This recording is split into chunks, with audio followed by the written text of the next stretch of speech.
Bueno, la primera pregunta es obligada.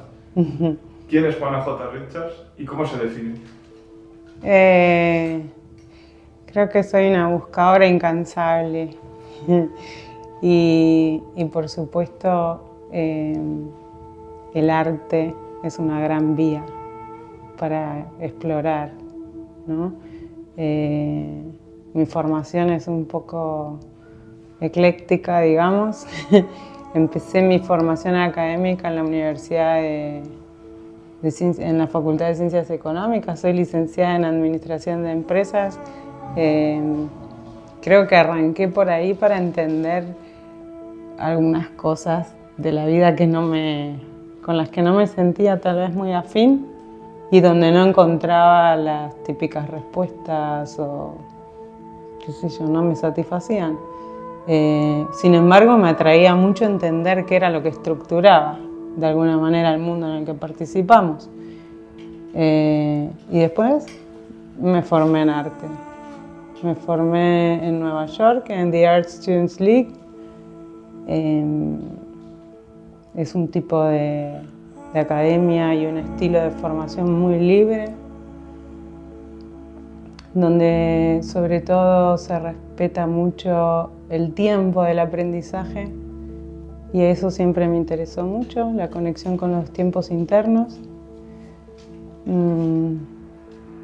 Después me formé como diseñadora gráfica de manera autodidacta. Me parece muy interesante el camino el recorrido, ¿no?, del autodidacta, como esta escucha más atenta a ir pescando por dónde, sin la necesidad de tener un guía, un referente externo, un maestro, y sino ir haciendo uno su propio camino, validando sus inquietudes y tomando, ¿no?, aprendiendo. Y empecé a profesionalmente dedicarme al diseño gráfico, así que ahí estuve y sigo, digamos, como diseñadora gráfica y directora de arte. Me centro mucho en la identidad visual, en crear identidad visual y sobre todo en diseño editorial. ¿Y cómo defines, o sea, cómo sería tu relación con el arte en sí? ¿Cómo la definirías?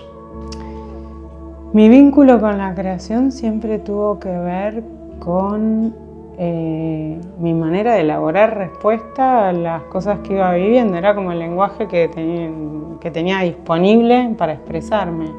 No tengo un especial apego a un lenguaje determinado, aunque sí en mi obra siempre aparece texto. He trabajado mucho y trabajo con lo textil. Si bien he pintado y me gusta pintar, no es algo en este momento que me convoque la pintura especialmente. Como artista creo que le doy mucho más importancia a la idea, artista conceptual, ¿no?, más a la idea que a la factura de la obra de alguna manera, ¿sí?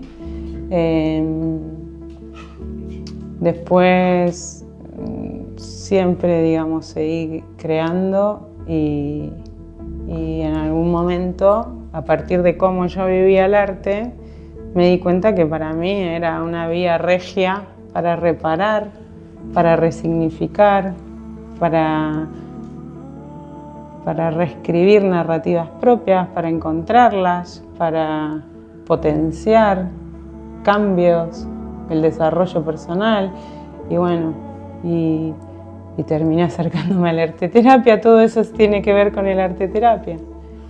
Justo era por aquí por donde iba la próxima pregunta, que a partir de esta definición es ¿qué es la arteterapia? Porque mucha gente, nuestros lectores, no va a saber lo que es. ¿Y qué importancia crees que tiene en la sociedad actual?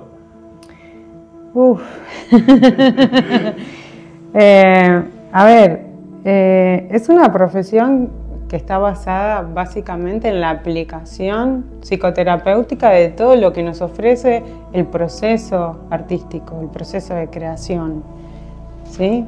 Tiene sobre todo el foco en el arteterapia está centrado en el proceso, y no en el resultado final, en la obra, ¿sí? Mientras que por ahí la mirada desde una escuela de arte, bueno, vamos a darle mucha más importancia al resultado final, ¿no? Es todo lo que sucede en el proceso, ese artístico de creación, es lo que nos interesa, y por sobre todo el vínculo que se establece entre el arteterapeuta y el usuario, paciente o cliente, depende de las distintas escuelas, se les llama diferente, ¿no? UK, España, distintos mercados tienen, bueno.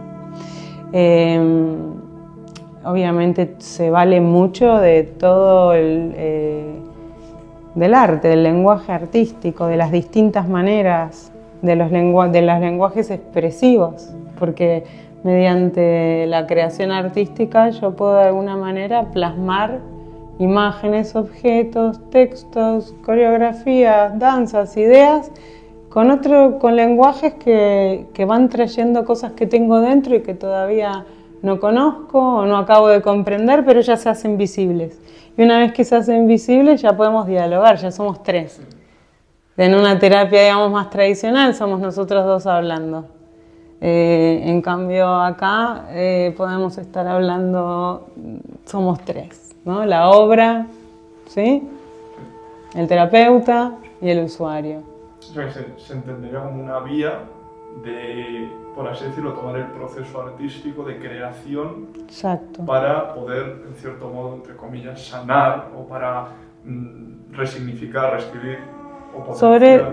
Totalmente, sobre todo para promover cambios significativos. El arte que me da la posibilidad de jugar, de juego, ¿sí? Cuando soy pequeño juego, cuando soy grande dejo de jugar un poco, ¿no? Y ahí las cosas se empiezan a veces a complicar. Porque ¿qué me permite el juego? Es el campo del como sí. ¿Sí? Si me pasa algo y a veces yo no lo puedo resolver en el plano real, pero en el plano metafórico me valgo de la metáfora en el arte. Entonces yo puedo decir, ay bueno, voy a dibujar una casa y una familia feliz. Entonces puedo jugar a que eso existe. Y entonces puedo entrar en diálogo con alguna parte mía con eso. O puedo jugar a que voy a cortarle los brazos a alguien en un dibujo. Y no necesito hacerle daño a ninguna persona física, pero puedo experimentar lo que sería sentir que le corto, ¿no? Entonces, ese como sí es central, digamos, en todo esto. El arte terapia pertenece como a... Hay como 4... terapias expresivas, que son la danza terapia, danza movimiento terapia, que se le llama DMT, la musicoterapia, drama terapia y el arte terapia, como es de ese universo. Sí. Curioso, y también tiene una cierta significación, porque a la hora de explicarlo entiendo yo, veo que es complicado, porque muchas veces tú lo que ves en una obra de arte desde fuera, si no tienes este contexto, es el resultado. Exacto. Cuando tú lo que te basas normalmente en el punto fuerte es el proceso creativo. Exacto. Entonces, todo esto, en un momento en que se puede incluso hablar de mercado del arte, creo que trasciende, ¿verdad? O sea, trasciende la idea del mercado del arte, trasciende del arte como de un proyecto, un objeto, para centrarte en otros valores, que es el proceso creativo. Proceso. Y eso creo que es complicado de explicar. No sé si te has visto alguna vez en esa situación de tener que hacerle entender a alguien de no, aquí lo que importa es el proceso. A diario. No el resultado final. A diario. Y digamos, yo dirijo clínicas de creación, ¿sí? Que es un espacio que no tiene, el encuadre no es puramente arte terapéutico, sino que de alguna manera es más psicoeducativo y de acompañamiento de procesos, donde muchas personas, ya sea un cambio, como un cambio de profesión, o que quieren llevar a cabo algún proyecto artístico, nos centramos mucho en el proceso y después llega a veces un momento de dar un cierre y mostrar una flor, un resultado. y puede ser un libro, entonces se edita, o puede ser una exposición, entonces se organiza, se monta y se piensa un concepto y tal, pero no todo el trabajo está puesta la atención y la reflexión y el impacto solo en el resultado. Entonces, al vivir el proceso también con tanta riqueza, ¿no? Y ahondar en el proceso y en la información que va aflorando. En cuanto nosotros empezamos a crear, por ejemplo, imágenes o objetos, o si canto canciones, letras, tal, ¿no? Pero bueno, vamos a las imágenes y objetos, digamos, ¿no? Empieza a aflorar un montón de información que muchas veces, ¿de qué se trata el acompañamiento? Acompañar al otro a poder integrar aquello que aparece, ¿sí? Si muchas veces decimos, bueno, vamos a dibujar un barquito y hay una mesa de materiales y hay 5 personas. Van a tomar materiales distintos y dibujar diferentes barcos. ¿Por qué? Bueno, y por ahí no es el barco que yo pensaba, el que veo que resulta que salió no es el que yo imaginaba que iba a ser. Entonces, ¿qué pasa? Tengo que entender que eso soy yo, que eso salió de adentro mío. Entonces, de alguna manera eso se llama la integración que me ofrece la producción. Le llamamos más que nada producciones a ese hacer, crear, ¿sí? En el encuadre arte terapéutico, claro. Bueno, y ahora, hablando precisamente de crear, quería centrarme en la novela, pensar para atrás. Si quieres enseñarla aquí a cámara.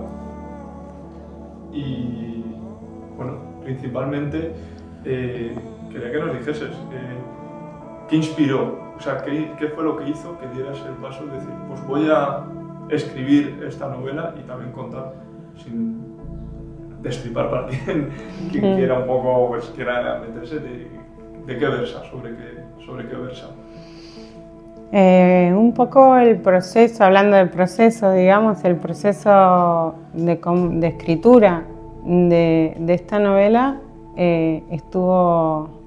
está íntimamente ligado a la gestión emocional del desplazamiento geográfico. Soy argentina, migrante, digamos, emigré a España y eso implica de alguna manera un duelo migratorio, ¿no? O sea, dejar un marco cultural que tenemos internalizado mediante el cual hacemos la lectura de todas nuestras vivencias, tener que llegar a un nuevo territorio, adaptarnos, leerlo, comprender las coordenadas, empezar a adoptar nuevas lecturas. Bueno, todo eso es un proceso de transformación enorme y creo que de ahí, como te decía antes, mi relación con la creación artística siempre estuvo ligada a este tipo de cuestiones. Siempre es mi manera de dar respuesta a procesos personales.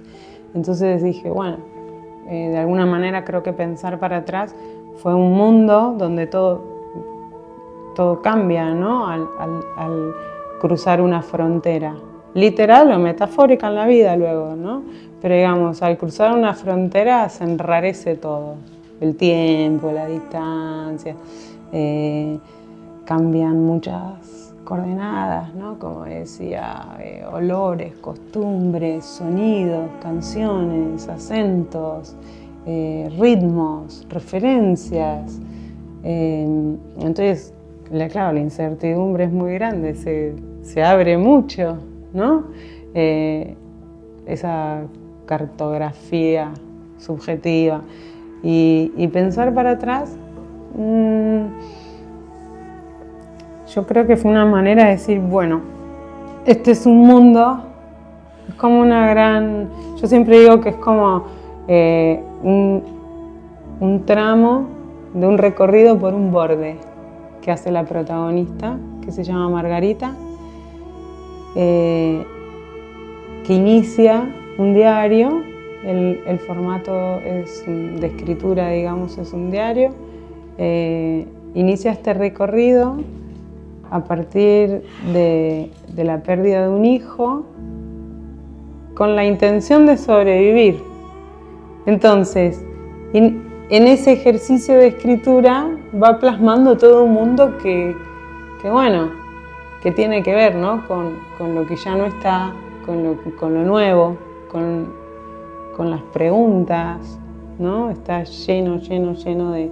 Es una protagonista que permanentemente se está preguntando si lo va a lograr o no lo va a lograr, ¿no? Su intención es sobrevivir a este cambio vital tan grande, ¿no? Promovido por la pérdida.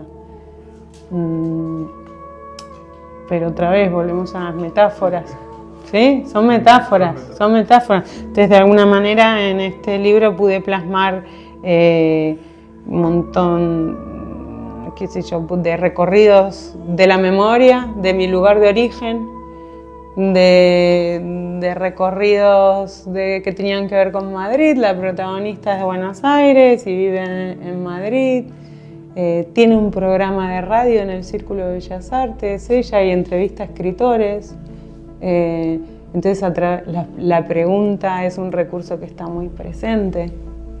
Yo veo que hay una serie de rasgos, que es la introspección, siempre mirar hacia uno mismo, el duelo, el olvido y la redención. Son como los 5 pilares que yo veo que es lo que se trata o se pretende tratar, pero claro, como hemos dicho, es subjetivo todo.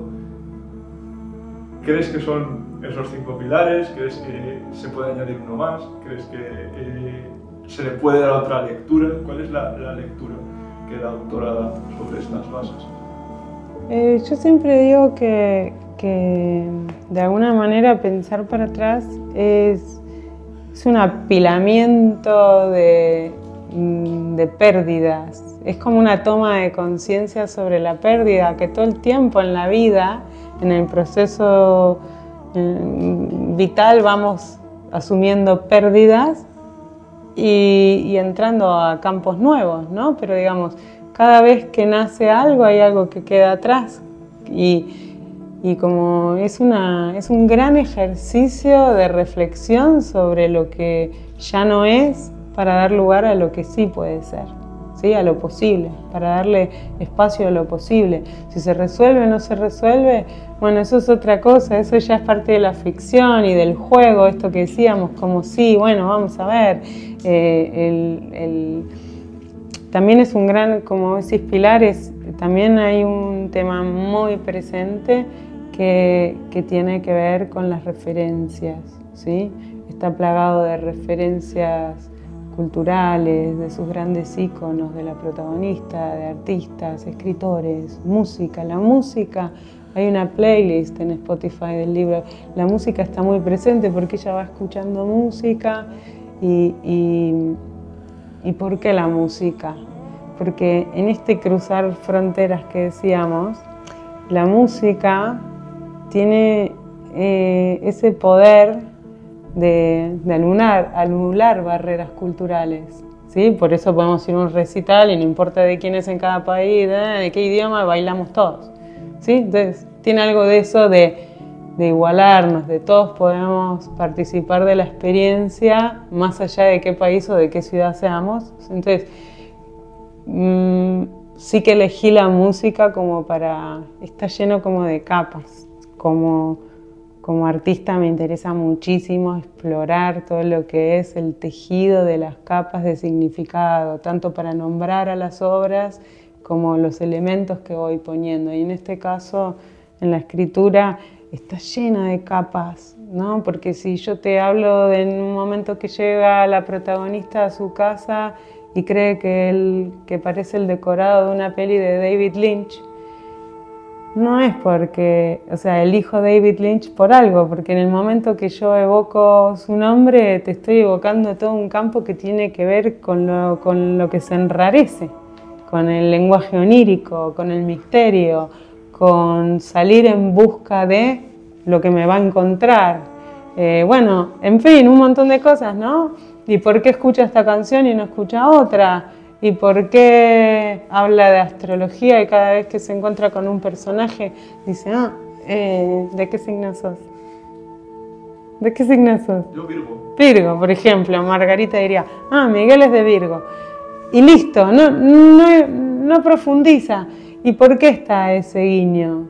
Porque es una manera de decir, bueno, hay otras metáforas para leer la vida, hay otros códigos. Entonces, mientras que te va contando la historia, se va valiendo de un montón de capas de cosas. Entonces, claro, que tiene que ver con eso, mucho con las pérdidas, con el duelo, con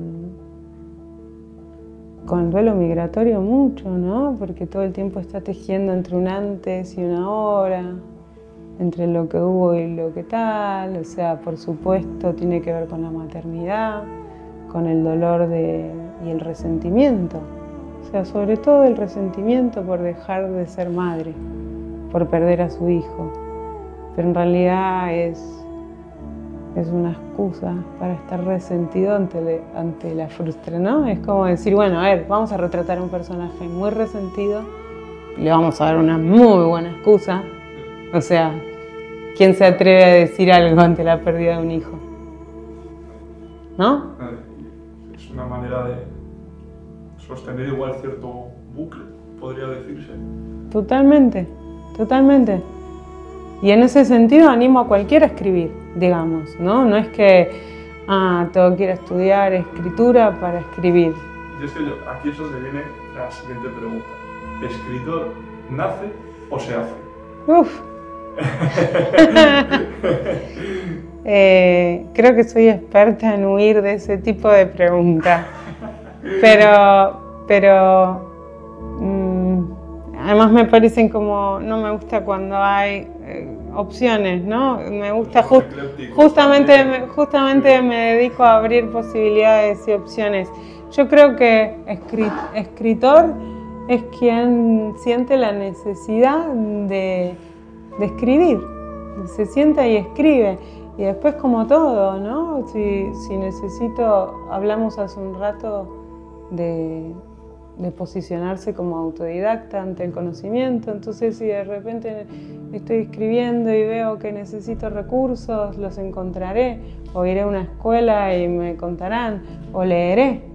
Leer es un gran camino para animarse a escribir, ¿no? Entonces, hay historias que uno lee y dice, claro, me ayudan a mí a entender que tal vez hay algo de lo que tengo, lo quiero contar vía escritura. La escritura es una herramienta terapéutica muy poderosa, porque puedo reescribir, como decíamos antes, puedo jugar, puedo agarrar ese personaje. Toda escritura es personal, toda escritura parte de lugares propios, pero después puedo jugar, ¿no? O sea, en la ficción yo me puedo inventar si mi personaje es hombre o es mujer, cuánto se acerca y todo el tiempo se va a estar acercando o alejando a una realidad conocida. ¿Sí? Y bueno, Miguel, ¿qué va a hacer? Lo voy a hacer. ¿Cuánto va a medir Miguel? Al final eres Dios, ¿no? Exacto, exacto. Así es un poco jugar a ser creador, ¿no? A crear. Entonces,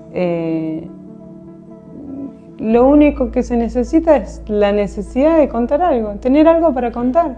Si tengo algo para contar, me puedo valer del medio que quiera.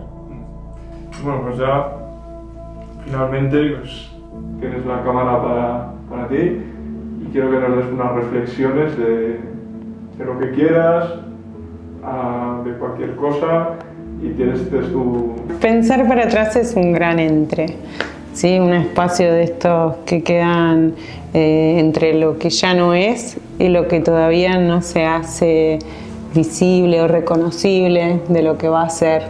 Y la música está muy presente a lo largo de todo el relato y realmente fue una herramienta que me ayudó a organizar el caos de tanta incertidumbre.